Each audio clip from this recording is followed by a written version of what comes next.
Ed Joyce kept his former county at bay with a superb century, but it was Middlesex who still had the better of the opening day of their LV County Championship match with the current leaders Sussex at the Brighton and Hove Jobs.com ground in Hove. Put in by Neil Dexter, Sussex made a good enough start on a green-tinged surface through Chris Nash and Luke Wells.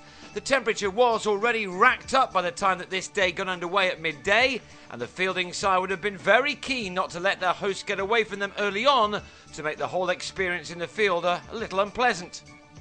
So Gurjit Sandhu, playing in only his third first-class game and his first in the championship, would have been a bit of a hero when he persuaded Wells to nick behind to John Simpson with only his 18th ball and before he'd conceded a single run. Wells went for 15 and was quickly followed by Michael Yardy, who edged his first ball, delivered by Gareth Berg, behind to leave the championship leaders on 49 for 2. That brought in Joyce, a man who often seems to score runs against his former county.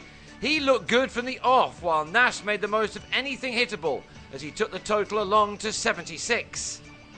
Nash was looking good for his 40, and so it was a little surprising when he was out, his thick outside edge off Berg being pouched by Sam Robson in the gully. Now let's get something right. Joyce does not just score his runs against Middlesex, he appears to do it against all of the counties.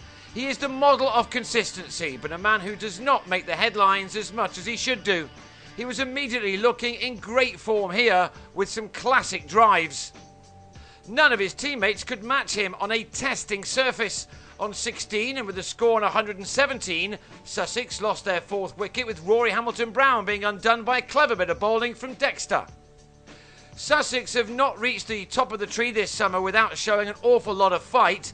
The reverse fixture at Lord's saw them battle really hard to earn a draw, with Luke Wright putting in a career best performance, and he again looked as if he might frustrate Middlesex as he and Joyce put on 66 for the fifth wicket. Within that, Joyce reached yet another 50, the sixth time that he's achieved that this summer in 12 innings. The latest arrived courtesy of a well-executed back-foot drive off Dexter, which brought him his 9th 4 from his 85th delivery. He was on his way to passing 800 first-class runs this summer, a fantastic effort given that he's missed some cricket through his commitments to Ireland. He rarely fails, and if he does, then the bowling side know that they have done exceptionally well. Given his efforts at Lord's, Middlesex would have been delighted to get a shot of Wright before he'd done too much damage here. With 22 runs to his name, he whipped Ollie Rayner to Dexter at mid-wicket, and that started something of a collapse. Ben Brown lasted only 7 minutes before he turned Sandhu to Berg. Then, after tea, Chris Jordan was bowled off the bottom edge by Tim Murtagh, who then had Steve McGoffin held behind with his very next ball to leave Sussex in trouble on 196 for 8. At this point, Joyce still needed 18 more runs for his 100, but James Anyon kept him company, allowing the Irishman to uppercut Berg over third man to get to his second ton of the season off 162 balls. It was a masterclass of batting, and he was livid with himself for getting out soon afterwards, playing on to Dexter on 101. Berg then claimed his third wicket, Anyon edging to Robson, as Sussex were dismissed for 229 against a side who will replace Sandhu with Stephen Finn if he misses out for England at Lord's on Thursday.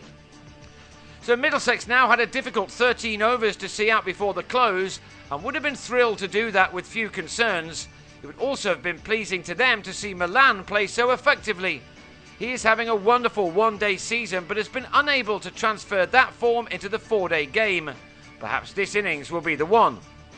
He will go again on the second morning on 27 with Robson on 11 out of their side's 44 without loss, which leaves them 185 runs behind in a game they really need to win if they're to stand any realistic chance of claiming the title this year.